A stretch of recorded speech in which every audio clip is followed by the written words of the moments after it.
Ulimwengu wa kuzalisha content, maudhui, content creation Tanzania sasa hivi uko juu sana. Vijana sasa hivi wamekuwa sio tu watu wa kuwaona labda utakuta Mwananyamala peke yake. Sasa hivi wanatoka wanaenda kimataifa zaidi. Niko na Chris Favor, moja kati ya watu ambao tulimzoea kwenye ulimwengu wa entertainment, lakini akashift akahamia kwenye sports, na sasa hivi ni moja kati ya content creators wa masuala ya sports ambao nafuatiliwa sana. Mzee wangu, mambo vipi? Bwana, kwaje? Uko fresh? Kama. Nasikia siku hizi anakuita Spanish boy.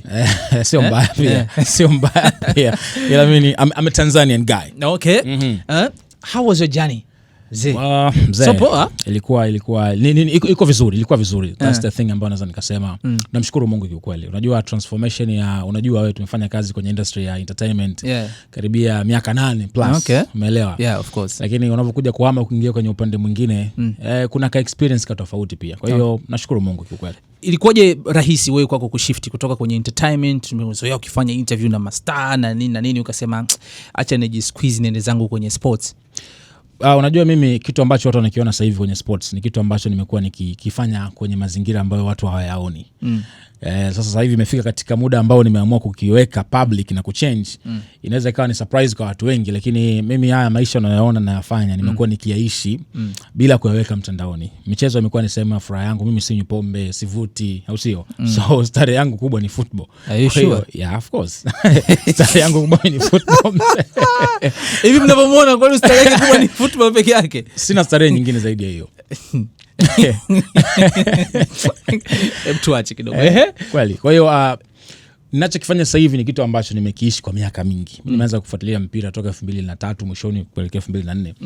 Na nimekuwa shabiki wa michezo toka kipindi hicho mpaka leo hii. So nikaamua kidogo ni move kwa sababu nimeona ni upande ambao pengine Tanzania watu hawafanyi sana. Content ninazofanya mimi hakuna mtu alikuwa anafanya Tanzania. Style ninayofanya tumeona Nigeria wakifanya, na pengine UK na maeneo mengine. Lakini kibongo nobody alikuwa anafanya. So nikasema why not? Mimi napenda, ni kitu ambacho na enjoy kukifanya. So nashukuru Mungu mambo yamekuwa yanakwenda vizuri. Usiku wa maamuzi ulikuwaje? Siku ambao unaamua kwamba bana mimi sasa entertainment ikae pembeni, acha ni deal kidogo na masuala ya sports. Ule usiku wa kwanza kuamua. Sasa kitu ambacho natakiwa kufahamu ni kwamba hii haikuja tu kwa kusema kwamba naamua naacha leo rasmi. No. Ilikuja tu automatic. Kwa sababu zamani kwenye page yangu ya Instagram wanaonifollow walikuwa wanaona nilikuwa na post tu labda ikitokea game imemalizika, nitaweka picha, nitaandika caption nimemaliza. Si post tena mpaka game itokee game nyingine. Sasa baadaye ilitokea tu siku moja nafikiri kwenye game za UEFA. Barcelona msimu wa mwaka jana unajua ilikuwa ya moto sana. Nikasema I need to say something. Yani kuna kitu najisikia natakiwa kuongea. Lakini naongeaje, nakiweka katika mazingira gani? Kwa sababu wajua unapata maumivu mwenyewe ndani ama furaha ukiwa ndani, unatamani pia kushare na watu wengine. Kwa hiyo niliweka videos baada ya hapo kuzungumza mambo ya Barcelona as a fan of Barcelona. Lakini baadaye nikaona yes, reaction imekuwa ni kubwa, demand ya watu pia wengine wenye teams zingine wanataka niongelee mpira kwa team zao. Nikasema why not? I can do this. So yeah, ilikuwa ni hivyo, lakini naweza kusema kwamba kitu ambacho kilikuja kuboost ni baada ya kukutana na Pedri. Mimi ndo maana mpaka leo Pedri sio tu kama ni mchezaji wa Barcelona kumheshimu, lakini ni mtu ambaye alinitengenezea foundation nzuri sana ya fanbase ambayo ninayo sasa hivi. Ile ilikuwa ni bonge moja ya issue. Nilipambania, haikuwa rahisi, lakini nashukuru Mungu iliweza kubadilisha game yangu ya hiki ninachokifanya kwa kiasi kikubwa sana. Okay. Yeah. Ulikuwa head of operation pale SNS right? Yes. Yes, tukiangalia wewe na Esco muliingia pamoja pale, right? Sasa hivi sidhani kama are you still working there? No, nishaondoka SNS. Ilikuwaje ugumu kushift pale? Unajua Sky ukimwangalia ni brother, unajua. Nakumbuka Sky kuna kipindi ni mwaka juzi tulikuwa tutapiga story. Unajua zishakuja media kadhaa kututaka pale. Nishatupokea offers za media mbalimbali kubwa tu. Lakini mimi nikamwambia no, yani siku nikisema na acha sitafanya kazi tena kwenye media. Na siwezi nikafanya kazi nje na SNS. SNS ni baba yangu, ni mama yangu, imenitengeneza, imenizalisha. Pengine watu wengi ama nisingekuwa hapa nilipo leo hii bila SNS. Sure. Kwa hiyo mimi Sky ni miongoni mwa watu ambao nawaheshimu. Mimi kwangu sio tu alikuwa boss, but he was a brother, na still mpaka leo ni brother. Namuitaga ni mentor, like a father ambaye amenitengeneza. Kwa hiyo kuondoka haikuwa jambo rahisi. Nakumbuka hiyo last year, miaka miwili nyuma, kuna siku akawa anatutania baada ya kuona anapokea zile offers na nini. Kuna watu walikuwa wanampigia mwenyewe pia direct. Akanasema siku mkiondoka, alitania nitageuzia makalioni walani. Unaelewa ile. Lakini ilikuwa kama njia ya masiara. So unaweza ukaelewa ule ufamilia na watu, kitu ambacho hawafahamu, sisi tumeshawahi kuishi na Sky nyumba moja. Okay. Nyumba moja, yani Sky mimi ni issue pengine ambayo watu wengi hawajui. Tulikuwa tunakaa nyumba moja baada ya mambo kuharibika. Kama unakumbuka vizuri, tulikuwa na ofisi kubwa sana. Baada ya hapo ofisi ilitokea mvurugano wa partner ambaye tulikopo naye kibiashara, tukatengana naye. Kutengana naye tukarudi chini kabisa. Tukaanza from the scratch. So Sky nafikiri aliona ama dogo nikisema warudi kuishi makwao, kwa sababu mimi nilikuwa nakaa Mbezi Mwisho huko. Pengine wangekata tamaa. Alafu unajua ni tulikuwa na expectation kubwa baada ya kuingia kwenye mkataba na huyo partner. So baada ya vitu kuharibika, unajua expectations zinakwenda chini. So Sky akaona njia nzuri ya kutukip tusipate maamuzi mengine, tusikate tamaa, ni kutuleta nyumbani kwake. Kwa hiyo tumeishi nyumbani kwa Sky karibia mwaka na zaidi. Okay. Mimi naondoka naanza kwenda kujitegemea kupanga, natokea nyumbani kwa Sky. Hata siku yenyewe naenda kupanga, nimepanga mimi kodi ya miezi 6 imeisha, sijamwambia Sky na sijai kukaa ndiko panga. Kwa nini? Nilikuwa naogopa kwa sababu mtu kama Baby Sky ambaye ni president alikuwa anatupenda sana. Kwa hiyo unawaza unaagaje kusema umeenda kujitegemea. Imagine alikuwa na mawazo ya kwamba siku moja ajenge nyumba kubwa iwe kama compound, tu tunakaa pamoja ndani. So kufikiria yote ikawa ni ngumu sana kusema niondoke nianze kujitegemea. So you can imagine kama ilikuwa ngumu kuondoka kipindi naishi kwake. What if ninavyofikiria kuondoka SNS kusema nianze kujitegemea. Kwa hiyo ilikuwa rahisi, lakini nashukuru Mungu kwamba nilikutana na Sky, tukazungumza like mtu na kaka yake, mtu na mdogo wake. Ikawa tu in a peaceful way na tukakubaliana still SNS bado ni familia, itaendelea kuwa familia. Ile ni kama baba yangu na mama yangu kwenye career yangu. Kwa hiyo it's all good. Mimi nafikiri wewe ni moja kati ya watu ambao wameprove kwamba hizi social media au hizi online TV sio tu sehemu ambayo unaweza direct ukakosa utajiri, ila ukiitumia vizuri hizi platform unaweza kukua yoyote ambayo unataka duniani, right? Kabisa. Kwa sababu tukiangalia, sitaki kuamini kwamba ulikuwa unapata mamilioni ya hela mengi, lakini ile passion na nini imekutengeneza sasa hivi kuwa hivyo ulivyo. Kabisa. Kabisa. Turudi kwenye entertainment kidogo. Kabla entertainment, moment gani ambayo hautoisahau katika harakati zako za kufanya entertainment pale SNS kwa ujumla? Sisi tumepitia visanga vingi sana. Mambo mengi sana. Unajua kudili na wasanii ni kitu kigumu sana. Sisi mambo ya kukaa, kukesha, unapanga interview na msanii afu na chombo mpaka nauli unafika msanii kazingua hayupo ama hapokei simu. Ni mitikasi ambayo tumepitia kwa kiasi kikubwa sana. Lakini moja ya issue ambayo sitakuja kuisahau, ilikuwa sio mimi, ilitukuta kama kampuni. Of course ilikuwa nikupitia mshikaji wangu Esco, alikuwa na kipindi chake kimoja kinaitwa Kitaa Changu. Kile kitu kilitetea matatizo kipindi fulani, na unajua mambo ya mawasiliano na nini TCRA. Tukapigwa faini milioni 5. Pigwa faini mzee, unajua ile stress kwamba kesi za polisi hapa na pale. Hata kama wewe sio mhusika moja kwa moja, lakini as long as imehusu kampuni, ni kitu ambacho kinaku affect kwa kiasi kikubwa sana. So nashukuru Mungu kwamba tumekuwa na good memories nyingi kuliko bad memories, au vipi? Kwa hiyo nadhani ni miongoni mwa moments chache sana ambazo zishawahi kutokea nilisema yes, hii imetupiga pabaya. Okay. Sasa hivi tupo kwenye sports. How is it? Well, kama unavyoona Mungu ni mkubwa. Sina hata mwaka toka nimeanza mwaka jana mwezi wa 5. Lakini you can see the changes. Sasa hivi tuko ni mwezi wa ngapi? Mwezi wa 4 tumeingia. So ni kama mwezi wa 5 na funga mwaka. Okay. So nashukuru Mungu. Okay. Chris, tumekuona umeenda Spain. Sawa. Inawezekana mtu akaona it was overnight, yani uliamua tu kesho kutwa naenda zangu Spain. How was it? Uliplani nini mpaka of course imeenda imefanikiwa? Inamaanisha kwamba kilikuwa kitu kimepangwa kwamba nafanya hivi. Share nasi hapa. Angalau kuna mtu mwingine inawezekana sio sports akaamua kwenda kwenye entertainment, kwenye manini, kuexplore kama hivyo. Kitu ambacho watu wanaona nakifanya sasa hivi mimi nilikiwaza miaka mingi nyuma. Muda mrefu sana. Mambo ya kufanya ninachokifanya hata kama yalikuja tu nilianza kufanya, lakini nilikuwa na dreams siku moja ya kufanya kitu about sports. So baada ya kuanza sasa kufanya hizi content, nikaona mambo yanakwenda vizuri na nini, nikasema okay, nafanya hivi Tanzania ndo mwenyewe na nafurahi sasa hivi kuona watu wengi pia wameibuka wanafanya, which ni kitu kizuri sana, mimi napenda.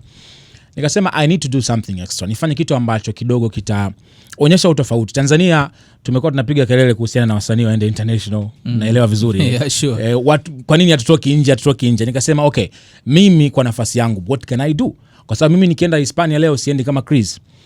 Ndio maana unakuta kwenye video zangu nyingi sana nimekuwa najiita Tanzanian guy, Tanzanian boy, kwa sababu natamani kuona kwamba kama ambavyo tunaona kuna watu, nchi zimetengeneza watu maarufu wanafahamika nje ya mipaka ya nchi zao, ndio kitu ambacho na wish kuona Tanzania kinakopo pia. Huko kuna wasanii, huko kuna content creators, huko kuna watangazaji wanafahamika international.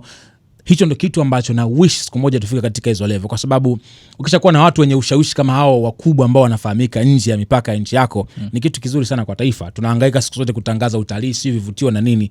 What if ukatengeneza watu wako wenyewe mwenyewe ndani? Inakuwa ni easy, hautumii nguvu kubwa sana. So hakikuja overnight, ni kitu ambacho nilikiplani kwa miaka mingi sana, na sio kitu rahisi. Ndio maana watu wengine wamekuwa wanajiuliza nani yuko behind, nani anakusupport. Unajua kuna watu waliingia kwenye imani kwamba maybe kuna kampuni ama kuna mtu kuna maneno yakaje pia, au maybe una girlfriend ambaye anakusupport, sijui kukupush mama na vitu kama hivyo. Lakini kiukweli kila unachokiona nimekifanya, nimeingia mfukoni mwangu mwenyewe, nilipanga trip yangu mwenyewe, nimepambana visa mwenyewe, everything mwenyewe. Kwa hiyo hakikuja kwa usiku mmoja, ni kitu ambacho nilikipanga kwa muda mrefu sana. Share as average cost ambazo umezitumia. Wa Tanzania kwenye hela bwana, sio shida gani? Waga, yani mtu akasema vitu vyote kusema nikwambie kitu. Kwa nini mimi siwezi nikasema nataja amount? Ni hela nyingi sana. Yaani kufanya nilichokifanya, nitakueleza kwa nini. Ukishataja hela kibongobongo ilivyo, watu tuna matatizo mengi sana. Ushanifahamu vizuri. Mtu anaweza kawaza, bro, kwa nini hiyo hela ukufanyia kitu kingine fulani? No, ulichokifanya ni kitu kikubwa, lazima mtu aelewe. Iko hivi, Chris. Sometimes mnapokuwa transparent kwenye mambo kama haya, inawezekana kuna mtu anakuambia kupanda tu ndege mtu anazani big deal. Kumbe unaweza kana 2,200, 2,230 ukapanda zako ndege kwenda Mbeya, right? Lakini mtu akikuona umepanda ndege na kuona una hela, si ndio? Hata wewe umeenda huko, inawezekana hizo gharama utakazozitaja kuna mtu alifikiri zitakuwa kubwa zaidi ya hizo au ndogo zaidi ya hizo. Sielewa. Okay, average angalau umetumia kiasi, kuanzia kiasi gani mtu ajue kwamba nilianzia kiasi fulani kwenda mbele nikakamilisha hii tour yangu. Okay, kiukweli haikuwa bei rahisi. Yaani ni hela nyingi sana. Nikikwambia sasa hivi kwa makadirio sio chini ya milioni 50 in total kwa vurugu zote ambazo naona nimezifanya. Nasema hivi, kuna watu wanatamani kwenda kutazama games kama mimi ambavyo nimefanya. Haimaanishi wewe ukitazama utalipa, ukitaka kufanya utalipa kiasi hicho. Mimi nilifanya vitu vingi. Sikwenda tu kutazama games. Nilikwenda kwa lengo la kutengeneza content. Umeelewa vizuri? As a content creator kwenye upande wa football, nilikwenda kwa target yangu. Kweli napenda mpira, lakini nikataka pia nitengeneze content. Lakini pia nikataka watu pia wawe sehemu ya hiki ninachokifanya, kwa maana ya kuonyesha everything. Ningeenda kwa ajili ya kuenjoy mwenyewe, pengine isinge cost hela hiyo. Kwa hiyo naweza nikasema maybe inaweza kafika hapo kwa sababu ya mambo mengi ambayo nimeyafanya. Kwa nini imekuwa hela nyingi? Ujue kila kitu ambacho unakiona kimelipiwa. Gharama za ticket sio kubwa sana. Kinachokost labda hoteli na usafiri wa kila siku. Na hoteli inategemea unataka tu kwenda hoteli gani. Inategemea, unaweza ukachukua Airbnb ambazo ni bei rahisi, kitu ambacho pengine nimejifunza next time naweza nikafanya hivyo, kwa sababu kwa mara ya kwanza sikutaka kuriski kuchukua Airbnb, nitaka sehemu ambayo nitakuwa salama na vitu vingine. So nikagaramika kulipa hela nyingi sana kwenye hoteli. Ushaelewa? So imagine siku 20 hotelini ni siku nyingi sana. Watu ambao wanaelewa Barcelona, Madrid, especially Barcelona ni mji gharama ghali sana kuishi. Gharama tu za usafiri wa kila siku ni kubwa sana. Unaweza kashangaa umeenda hapo na hapo unaambiwa euro 80. Sasa euro 80 kwa kitanzania ni shilingi ngapi? Chukua 80 mara 3,000 ni 200,000 karibia na 36, sio? I don't know kama nimekosea kwenye hesabu, lakini unaweza kupiga hiyo hesabu. Hiyo trip moja tu umeenda, hujarudi. Kuna option ya kusema ukapanda train ama mabasi ambazo ni gharama ndogo zaidi. Lakini kwa sababu mimi nilikuwa ni mgeni, nilikuwa nahitaji kwamba movement zangu mtu akinitoa point A anifikishe point B, kwa sababu ndo naenda hapo. Sio nishuke kituoni tena nianze kutumia Google Map niende huku na nini. Kwa hiyo ilikuwa ni safari ambayo kwanza imetumia gharama kubwa sana, lakini naamini imenifundisha vitu vingi sana. Next time ninavyoenda naweza nikajua okay, natakiwa kuepuka 1, 2, 3, pengine kupunguza gharama na vitu vingine. Okay. Sawa, kitu gani ambacho umejifunza of course kwenye tour yako? Mengi sana. Moja ya vitu ambavyo nimejifunza, unajua hii ni exposure. Unajua tulikuwa tunaangalia mpira wa Ulaya katika pengine jicho ambalo ni la kawaida sana. Kitu kikubwa nimegundua, jamaa wamefanya mpira kwa biashara zaidi ya vile ambavyo unaweza ukaimagine. Nitakutolea mfano. Sasa hivi ukitaka kwenda labda hata Real Madrid, wale hawaingizi pesa kwenye viwanja tu, kwa maana ya kwamba zile get collection kupitia tickets. Kuingia tu kuangalia uwanja unalipia. Yaani kutembelea ile Bernabeu yenyewe unalipia. Kuna kutembelea museum, makumbusho ya Madrid, unalipia. Ushanielewa vizuri? Kuna sijui unaweza kukuta kuna wale labda wanataka huduma zote unalipia. Yani kila kitu unachokiona ni pesa, ni pesa, ni pesa.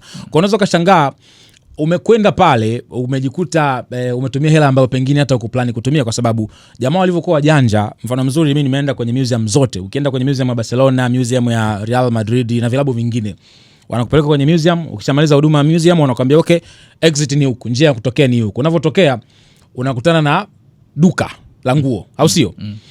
la jezi. Ukifika pale wahudumu wanavyokupokea mzee, wewe mwenyewe hata kama ulikuwa una shida ya kununua utajikuta unanunua kitu. So ni vitu ambavyo nimejifunza. Natamani klabu zetu za hapa Tanzania tufike katika hiyo level ya kufanya mpira kuwa biashara, sio tu kutegemea fulani apewe tenda auze jezi, ni klabu mchukue fixed payment ama sio na asilimia vitu gani, lakini klabu zenyewe ziweze kujiendesha, kuuza jezi kwa gharama nzuri pia ambayo itaweza kuisaidia klabu. Another thing ambayo watu wengi walikuwa wanashangaa ni gharama ya jezi. Mfano mzuri tu, unakwenda kwenye jezi ya Barcelona euro 185, karibia 500,000 600. Unakwenda Real Madrid euro 190 kwa jezi tu, 700,000 kasoro. So you can see kwamba jamaa wameweza kufanya mpira kuwa biashara na inafanya vizuri kabisa. Okay. Yeah. Tuwa yako kuna namna yote ambayo umeona kuna return ya kile ambacho umekifanya, au unaona kabisa umechoma pesa kwa ajili ya future? Mimi ni risk taker. Hela haijarudi bado katika hela ambayo nimeitumia. Najua maneno yanatoka ni mengi, kwa nini uko invest uko fanyaje? Guys, mimi siwezi nikafanya hivyo. Ina maana mpaka nafanya hivi tayari najua nimeshaweka misingi yangu mizuri kabisa, au sio? Na soon pengine kuna surprises nyingi zinakuja. Watu wasije kafikiri niliamua tu kwenda kuchukua hela nikaitupa.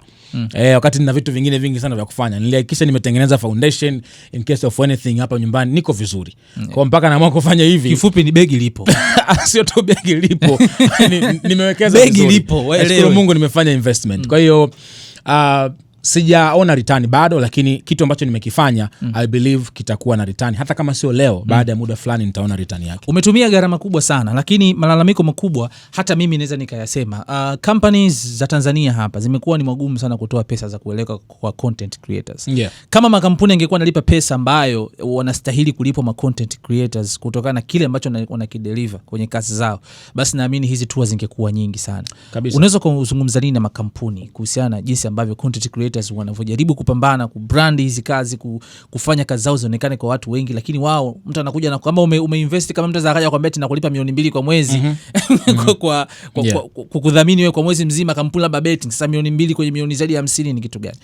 Unachokisema ni ukweli. Unajua hata toa yangu baada tu ya kwenda ile wiki ya kwanza nilipokea DMs na simu nyingi sana kwenye makampuni mengi. Taka tukupe kazi. Ukisikiliza gharama ambazo wanakuletea ndio hizo, milioni 2 kwa mwezi, si milioni 1, milioni 1.5, tufanye mkataba wa miezi 6. Hasa unajiuliza, okay, kwa miezi 6 mimi nifanye kazi yako unipe milioni 6, si ndio? Investment ambayo mimi nimeifanya ndani ya siku 20, wewe kwa miezi 6 unilipa milioni 6. Hata robo haifiki. Ni kitu ambacho hakiwezekani. So nafikiri ni swala tu la muda. Makampuni sasa hivi labda hayaoni, na unaona sasa hivi wanatumia sana content creators, lakini ukiuliza wanaolipwa hela nzuri ni wachache sana. Ni wachache sana bado. Hata hiyo pesa nzuri unayosema wewe bado sio nzuri, bado ni ndogo. Umeelewa? Yani unalipwa hela ndogo ndio walisia. Umeelewa vizuri. So natamani makampuni mengi yaelewe kwamba sasa hivi dunia ipo huko mtandaoni. Hizi numbers ambazo mnaona watu wanazipata sio numbers tu za kuchukulia poa, au vipi? Kwa sababu sometimes mtu anaona okay, huyu ni mchekeshaji tu, labda anafanya content za kuchekesha, vituko na nini. Mtu kama yule King Pussy, unamwona King Pussy yule jamaa, yule jamaa anapiga namba nyingi sana. Trust me, yule ni miongoni mwa watu, kuna Uncle Zala, wale ni miongoni mwa watu ambao sasa hivi takawa millionaires Tanzania. Kama ingekuwa wako nje, walitakuwa wanaingiza hela nyingi sana kutokana na content ambazo wanazitengeneza. Lakini trust me, wale wanaweza kaitwa na kampuni inakuja kufanya majadiliano na wao, wanawatajia ofa za milioni 3 labda kwa mwezi. Imagine kwa mwezi mzima unalipa milioni 3 kuitangaza kampuni, wewe ambaye una engagement kubwa kwenye mitandao. So nafikiri makampuni ni muda wa kuelewa nguvu ya mtandao ina ukubwa kiasi gani. Sasa mimi nalilia zaidi hapo watu kati, kwa sababu hata malalamiko pia inatajwa kwamba makampuni yenyewe wanatoa pesa nzuri, ila watu kati ndio kuna changamoto. Hicho ni kweli. Watu kati. Yaani kwenye tatu wenyewe hapa wanataka asilimia. Nikwambia ukweli, mimi nishatokea kampuni moja imekuja hiyo mambo ya mtu kati. Mbaya zaidi nilitafutwa na mtu, yani mtu mwenye kampuni ananikubali. Ushaelewa? Akanitafuta direct. Lakini baada ya kufanya negotiation inaonekana alimpatia kazi mtu kati akachelewa kunitafuta. Kwa mwenye kampuni akaja direct kwangu mimi. Tukawa tumekubaliana mpaka kiasi. Ikapita, tukawa tujasaini bado deal. Imepita kama siku 2-3, mtu kati kanitafuta. Bwana unajua jamaa anakukubali 1-2-3 nini, nataka kufanya naye kazi, lakini ana kiasi hiki hapa. Kapiga nusu. Yani kama ilikuwa ni 100,000 jamaa anaambia jamaa ana 50,000. Tutolee mfano. Nikamwambia tulie mzee, nishaongea na mchizi, tumekubaliana na kiasi fulani. Jamaa alikutafuta, na basi naye anazingua, mbona leo ananipigia niongee na wewe, unaelewa vitu kama hivyo. Sasa tutakuja kugundua kwamba makampuni muda mwingine hayana tatizo. Makampuni yako tayari kutoa pesa. Shida ni kwamba watu kati nao wamekuwa wanataka wapate kama wao ndio wanafanya kazi. Sasa ni kitu ambacho hakiwezekani. Ndio maana mimi nasema it's better nisifanye kazi na kampuni yoyote kuliko kufanya kazi na makampuni mengi ambayo mwisho wa siku yanakulipa kiduchu, kitu ambacho hakiwezi kuendana na investment ambayo umeweka kwenye brand yako. Okay. Yeah. Tumeona jana jamani, nini kuzungumzia hivi leo gani niuma sana. Chelsea. Mimi ni timu yangu. Timu yako choka mbaya. Sikumbuki jezi mara mwisho nimevaa lini. Unaogopa kuvaa. Ni aibu. Yani ni timu ambayo ni si una shida gani? Yani si una laana, si toka Mrashi aondoke, leo nimekuwa na tabu sana sasa hivi. Okay. Jana tumegongwa. Yeah. Lakini mimi kiwalisia nisikufiche. Mimi ni Chelsea, nimefungwa jana na nafurahi. Ninachofurahi tu ni kwamba namwatalishia Arsenal kutochukua ubingwa. Hicho ni kitu ambacho nafurahi. Nisikufiche tu mimi Man U na Arsenal ni timu ambayo sijawahi kuzipenda na haitotokea. Yeah. Unaonaje direction ya Premier League? Kwa Premier League kwa sasa hivi jinsi ilivyo msimu huu? Kwanza Arsenal ni kama wanataka kunivua nguo. Watu wamekuwa wanaona mimi kama ni shabiki wa Arsenal. Mimi sio shabiki wa Arsenal. Sina timu yoyote EPL. Mimi timu yangu ni moja tu basi. Wewe haiwezi ni kweli. Yaani hivi ni sawa sawa Bongo kutana mtu anashabikia Azam au mtu anayeshabikia Azam au Man City. Unajua huyo mtu alikuwa kwenye zile timu kubwa amekimbia. Nikuulize swali moja. Kuna klabu duniani sasa hivi ambazo ni kubwa zaidi ya Barcelona na Madrid. Usije kisiki thamani ama nini, yani in terms of influence. Okay, Chris, hapo nitabishana kitu kimoja. Sawa, ni kweli. Ninachomaanisha mimi ni kwamba uwe Man U, uwe Chelsea, uwe Arsenal, upande wa Hispania lazima kuna club moja hapo utakuwa unashabikia kati ya Barcelona au Madrid, right? Watu ambao nyinyi ambao mnakana timu za EPL wengi wenu ni watu ambao mashabiki wa Man U wa zamani wale ambao wamepitia msoto wakaamua kushift kwamba siwezi kuisema. Njoo nikwambie mimi nimeanza kushabikia mpira mwaka 2003. Sielewa. 2003 mwishoni kuelekea 2004 nikiwa mdogo kabisa. Na timu yangu ya kwanza kuipenda ni Barcelona. Yaani ndo timu ya kwanza ambayo ilikuwa inaweza ikachukua emotions zangu. Toka nimefall in love na Barcelona. Sijawahi napenda mpira wa England lakini sijawahi kuwa shabiki wa timu yoyote England. Yaani huo ni ukweli ambao wanaonijua wanaweza akasema mimi sijawahi kuwa shabiki wa timu yoyote EPL. Kuna haja gani? Kama nimeweza kuweka wazi mapenzi yangu kwa Barcelona, nitaikataa sijui Manchester ama Chelsea ama Arsenal ama timu yoyote? Kwa nini nikatae? Sina shida. It's either timu inafanya vibaya ama vizuri. Imagine mimi ni miongoni mwa watu ambao tumeweka wazi ushabiki wetu kwa Barcelona. Kipindi ambapo Barcelona inafanya vibaya, ningewezaje kuadmit mapenzi yangu kwa Barcelona wakati Barcelona ina struggle? Tuna miaka toka mara mwisho 2015 tunashinda UEFA. Miaka karibia 10-11 hatuna UEFA Champions League. Unakuaje na confidence ya kujitokeza kusema unashabikia timu ya namna hiyo? Kwa hiyo nafikiri tu ni imani. Wapo watu ambao labda wao hawawezi kuwa na kukosa timu EPL. Yaani kwamba ukashabikia sijui Madrid lakini una timu EPL. Lakini kikweli mimi sina timu yoyote EPL. Ukiniuliza ndo maana mimi kwenye EPL naongea timu zote sawa kwa sababu sina feeling na timu yoyote. Unamwona nani sasa pale kwenye EPL ambaye anaweza probability mpaka sasa hivi? Ulikuwa unaipa sana Arsenal. Mpaka sasa unaonaje? Ndio maana nimesema Arsenal wanataka kunivua nguo. Still bado naamini Arsenal anaweza kabeba ubingwa kwa sababu ya gap la points ambalo linazidi kupungua. Nitakata matumaini kwa Arsenal. Kama ikitokea Arsenal amefikiwa na Manchester City. Sio tu kufikiwa, ame lose game inayokuja ambayo anakutana na Man City. Nafikiri hiyo ni game ambayo game ya kufanya maamuzi. Hiyo ni game muhimu sana kwa sababu sasa hivi gap ni point 6. So maana kama Arsenal akilose gap linakuwa ni point 3. Na Man City ana mechi mkononi. Ana mechi mkononi na Crystal Palace ambayo bado haijapangiwa tarehe. So maana yake ni nini? Kwamba Arsenal watakuwa katika pressure ambayo sidhani kama wachezaji wataweza kuimudu wala kocha na mashabiki. So nafikiri ndo mechi pekee ambayo itaendelea kunifanya nisimamie msimamo wangu ama nione kweli nimeumbuka. Basi wanasema mtu mzima akivuliwa nguo anachutama, au sio bwana? So bado niko na Arsenal mpaka kwenye hiyo game ya Arsenal na Manchester City. Kauli ya Guardiola unaionaje kusema kwamba Arsenal ndio timu bora kwa sasa? Hiyo ni kauli ya kumnyongonyeza adui. Kwamba unampa sifa na sio mara ya kwanza. Pep aliongea, hata wachezaji wake pia waliongea kipindi fulani kwamba Arsenal ndio timu ambayo inaweza kubeba Premier League msimu huu hapa. Nafikiri ni maneno tu ya kutaka kuonyesha kwamba okay, msilete pressure kwangu mimi, pelekeni pressure kwa Arsenal. Yani hiyo ni kwamba alikuwa anapandikiza pressure kwa Arsenal. Ni kitu kibaya sana ambacho watu mimi pia ni miongoni mwao tunakifanya kusema Arsenal ni bingwa. Arsenal ambaye ana miaka kibao hajalijua kombe la Premier. Unamtengenezea pressure ya kuona kwamba okay, yeye ndo anaye deserve. Kwa hiyo tension inahama kutoka kwa Manchester City inakwenda kwa Arsenal. So tafsiri yake ni nini? Kwamba City sasa hivi anacheza akiwa hana pressure. Yani City hana pressure yoyote. Pressure sasa hivi ipo kwa Arsenal. Ukiwa kwenye pressure uweze kuperform vizuri. So nafikiri ni mbinu tu ya kutaka kuwanyongonyeza Arsenal, kuwafanya kwamba okay, watu wote sasa hivi focus na tension, pressure iwe kwao, niacheni mimi niwe huru nifanye mambo yangu. UEFA unampa nani? Prediction yako? Tutasave. Subiri remontada. Barcelona akifanya comeback kwa Atletico tunashinda Champions League. Akifanya comeback. Aki. Yes. Mpaka sasa unampa nani? Akicheza na masuala Aki. Barcelona of course. Barcelona. Sema rafiki yangu, ulikuwa na wakati mgumu, umeenda kupigwa na shuhudia, yani kipigo na kishuhudia. Kwanza naomba niweke record, mimi ndo Mtanzania wa kwanza kupiga push ups. Sio tu Mtanzania. Haijawahi tokea binadamu yoyote kwenda kupiga push ups kati ya uwanja wa Bernabeu, Real Madrid. Nilipiga push up, nilikuwa natania mashabiki wa Madrid, nikasema push up zangu hizi hamtakuja mshinde mechi yoyote.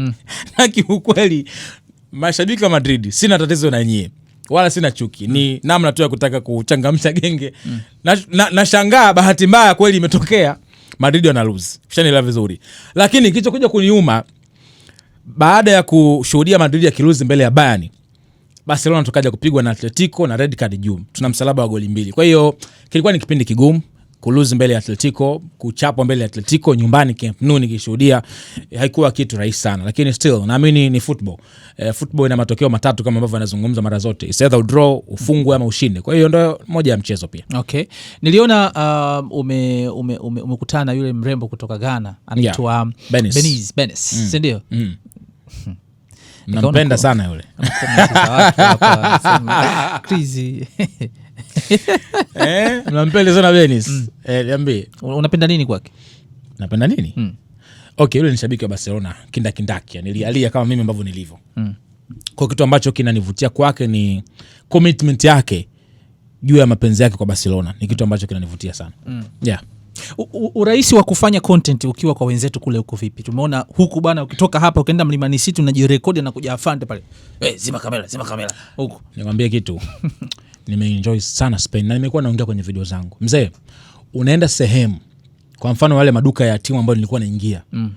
Sio kwamba nilikuwa naongea nao. Ni mimi nimeshafika dukani, mwanangu washa kamera, tunaingia ndani, tunarekodi, tunapiga. Hakuna naye kuuliza wala mtu akwambie zima kamera. Hakuna sehemu nimekanyaga. It's either ni kwenye public ama kwenye maduka, kwenye migahawa. Nimeingia kwenye hoteli ya Cristiano Ronaldo, nimerekodi content.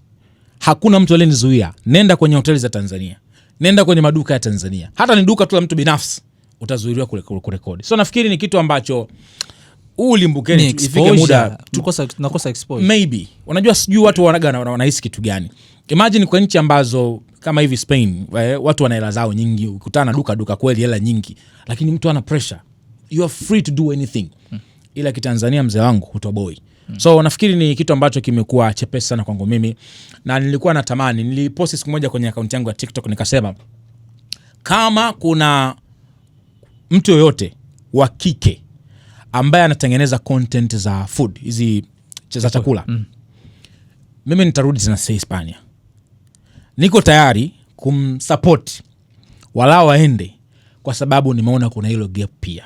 Mzee, wale jamaa kwenye issue ya vyakula, unaweza ukakaa Spain kwa wiki 2 ukala kila siku chakula na usirudie ulichokula jana. Sio, unaelewa vizuri? Yani wako creative sana, wanatengeneza vyakula vingi sana. Sasa nasema hivi kwa sababu gani? Kwamba kuna room kubwa sana ya content kwenye nchi kama hiyo. Sijaenda nchi nyingine, sijajua zikoje, lakini kwa nchi kama Spain, mbali na kuwa kuna hiyo freedom ya kushoot, kufanya chochote unachokitaka, hata uingie mgawani unaruhusiwa kushoot. Watu wanaotengeneza content za vyakula, kama unajiweza nenda. Kuna gap pale, kuna tobo. Like unaweza kupata content nyingi sana. Kama ujiwezi, shida ni return, kurudi. Yani pesa inarudi vipi? Changamoto hiyo, Chris. Mzee, itafika wakati anasema inabidi tuondoke kwenye hizo kwamba itarudi vipi. Sasa hivi kuna makampuni mengi sana international ambayo yanaweza akaona potential yako yakakupatia kazi. So you have to speak English, right? Of course. Na food content sometimes inajieleza. Hata ukiongea uhitaji sana uwe na English sana kwenye content kama chakula. Ushanielewa vizuri, mambo yanakwenda vizuri. So mimi sasa hivi nina kampuni nafanya nayo kazi ambayo sio ya Kitanzania. Nimepataje? Ni kupitia hizo content, na content zangu mimi naongea Kiswahili, labda tu caption ndo naandika Kiingereza. So ni muda sasa hivi wa kuona kwamba okay, makampuni ya Tanzania tunajua hakuna siku kampuni zitakuja kuinvest hela nyingi kwa watu wa content creators. We all know that. Kwa sababu ya watu kati, unless wabadilishe style yao ya kufanya kazi. Tunafanyaje? Tutaendelea kubaki kwamba okay, haitakuja kutokea. We need to tutoke nje ya box. Tufifa ambayo yako tayari kuinvest, yako tayari kuweka pesa, ni wewe tu kujiongeza na kufanya mambo yako yaende vizuri. Okay. Yeah. Sawa, so what's the plan now? Tunarudi kule Spain tena au sasa tunaibuka sehemu zingine pale, tunafika zetu kwa Malkia pale? Nilikuwa naita hii tour yangu ni Dream Tour. Na hii ni season 1. Season 2 is coming. Season 2 itakuwa ni kubwa zaidi. Mwaka huu. Niombe tu heri na uzima. Season 2 itakuwa ni kubwa kuliko season 1. Sasa ninavyosema itakuwa ni kubwa, nadhani unanielewa vizuri. Sitaki kutaja nitakwenda wapi, lakini itakuwa ni kubwa zaidi ya hii. Haujawahi kuishuhudia wala hujawahi kuitarajia. So just expect that. Iko tayari, nasubiri tu ni muda. Yani maandalizi kila kitu nishamaliza. Okay. Nasubiri tu muda ufike kwa ratiba zangu, basi yes, nitaifanya. Kwa wewe unavyoona, kila mtu amekuwa na discussion yake kuhusiana hili kwamba since Cristiano Ronaldo aondoke katika hivi vilabu vikubwa ulimwenguni, Messi pia kuondoka kwenda kwenye hivi vilabu ambavyo vinaonekana kwamba vilabu vinawategemea wao, kumepunguza ushawishi wa mpira, lakini pia hivi vilabu vimeshindwa kuzalisha watu wenye bato kubwa ya ushindani kama ilivyokuwa kwa Messi na Cristiano Ronaldo. Is that true? Ni ukweli, lakini kwa asilimia ndogo, kwa sababu kuwaondoa Ronaldo na Messi kwa alichokifanya sio jambo rahisi. Wale jamaa walitengeneza falme ambazo kuanguka sio rahisi sana. Sasa hivi unaona kuna Lamine Yamal, huko kuna Mbappe. Yani still bado mzani unaona how balance still. Unaweza ukajaribu kufanya comparison, kuwashindanisha vyote vile ambavyo unaweza kusema, lakini still bado hatujapata, yani haujapata ile test, ile real competition ambayo ilikuwa kwa kipindi cha Ronaldo na kipindi cha Lionel Messi. Kwa nafikiri ni kweli, ila teams zinajitahidi, na ndio maana unakuta ukiona leo Barcelona wanahangaika kumbrand Lamine Yamal, they know, wale wanajua biashara kwamba tukimbrand huyu tutauza jezi, tutaingiza mapato mengi ya timu kwa sababu ya star. Team lazima iwe na star. Na ndio maana Madrid wana struggle kwa sababu wana mastaa wakubwa wawili. Hiyo ni problem kwao. Kama angekuwepo Mbappe peke yake, hayupo Vini, trust me, battle ya Mbappe na Lamine Yamal ingekuwa na make sense. So sasa hivi kuna siku Mbappe atafanya vizuri, kuna siku Vinicius atafanya vizuri. Hupati nani wa kucompete naye, nani unaweza kumlinganisha na nani? Kwa hiyo still bado ni changamoto, tukubali haitakuja kutokea uzao wa Ronaldo na Messi katika level ile ya ushindani ambao ulikuwepo. Unajua kipindi kile ulikuwa unazungumzia El Clasico mzee, ilikuwa ni kama vita. Sio sasa hivi El Clasico zimekuwa softi. Okay. Kumbuka kina Pepe wanachapa viatu, kina nani? Ramos, mtito kina Ramos uwanjani mzee, ilikuwa ni noma. Lakini sasa hivi El Clasico imekuwa softi. Kweli wanajaribu kuirudisha, lakini still bado hatujafika katika ile level. Kwa hiyo ni ukweli kwamba hata kama sio asilimia kubwa, Ronaldo na Messi wameacha pengo ambalo kuzibika sio gumu, sio rahisi. Okay. Yeah. Sawa, kwa wewe ambavyo unaona, kwa ushauri wa mtazamo wako binafsi. Yeah. Ligi ya Uingereza na ligi ya Spain, ipi ni ligi bora zaidi? Ligi bora ni ligi ya Spain. Ila ligi ambayo imekuwa branded na kupigiwa makelele ni EPL. Unajua hapa mashabiki wa EPL tutapishana mtazamo kwa kiasi kikubwa, lakini ubora unajieleza, au sio? Ubora unajieleza, ubora unapimwa kwa makombe international, ligi ipi inayo mengi, makombe international, ligi ipi inafanya vizuri. So nafikiri La Liga itaendelea kuwa on top. Tukija kwa hizo facts, still La Liga iko pale. Changamoto ya kwamba La Liga kwa sababu kuna timu mbili ndo kubwa sana tishio. Nikwambie kitu, hizo timu ambazo unaziona sio tishio, kuna misimu hizo timu zinakutana na timu za EPL. Timu za EPL zinachapwa. Ushanielewa vizuri? Hizo timu ambazo unaziona sio tishio. Sio tishio kwa sababu kule ukiangalia Madrid na Barcelona namna ambavyo wameweza kudominate kwa muda mrefu. Wametengeneza timu ambazo hazifungiki pengine kirahisi na hizo timu nyingine. Lakini sio kwamba La Liga hakuna timu zenye upinzani, hakuna timu zenye ushindani. Changamoto kubwa ambayo inaikosti ni kwenye namna ambavyo ligi yenyewe inavyoingiza mapato, ligi ambavyo inawezesha vilabu kujiendesha, kuwa na hela nyingi sana.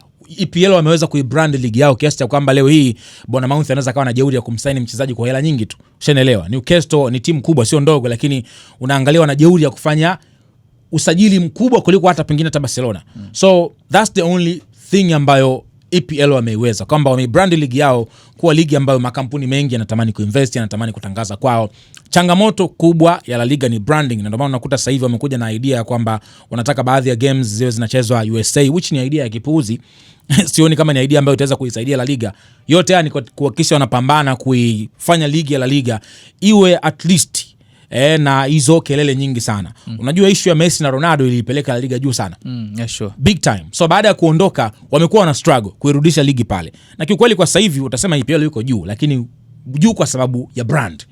Ila ukija kwenye ubora, brother, kuna boli zinapigwa huko La Liga mzee. Angalieni mechi za La Liga. Angalia mechi. Katika nchi ambazo zimekuwa zikililiwa sana kwenye issue ya ubaguzi wa rangi ni Spain, right? Hujakutana na situation yote ukajisi kama kuna namna fulani inachukuliwa kama kitu. Labda tu ni maneno ya watu. Miongoni mwa nchi ambazo ubaguzi wa rangi upo chini sana. Achana na mambo ya kina Vinicius. Vinicius tu anatakaga na drama zake. Ukisema hivyo, mbona kina Mbappe weusi, kina Shaman weusi, Bellingham weusi, mbona hawafanyi ubaguzi? So ni nchi ambayo kiukweli mimi sijakutana na hiyo racism.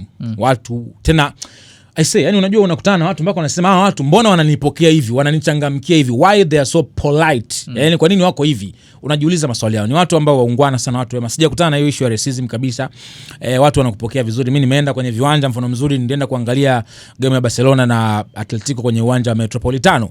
Nimekaa upande wa mashabiki wa Atletico ambao wote ni wazungu wa Spain wote. Na kuna muda Barcelona anashinda goli na shangilia, hawatakufanya chochote, hawatakusema kwa ubaguzi. Nafikiri hiyo kitu labda tu ni maneno yanayozungumzwa baadhi ya watu wachache ambao wanakutana na hizo kwa bahati mbaya, lakini sija experience hiyo. Bwana Chris, shukrani sana kwa time yako. Tumezungumza, I hope kama kuna chochote cha ziada unataka kuongezea, it's okay, chochote cha kuongea na watu wako. Anyway, kitu ambacho naweza nikasema ni kwamba kaa tayari, something big is coming. Kama unafikiri umeona kitu kutoka kwangu, bado hujaona kitu. Nina vitu vingi sana. Like hiki kichwa kina vitu vingi, kama ambavyo Young Lunya anasema. Kichwa kina vitu vingi. Kichwa kina vitu vingi sana. So be positive. To enjoy football ni maisha, football ni burudani. So yeah, let's just be like that. Tusubiri something big is coming kabla hata ya miezi mingi haijapita. Bwana, mimi naitwa Ricky Kisalala sana, nilikuwa na Chris Favor. Till next time. Bye bye.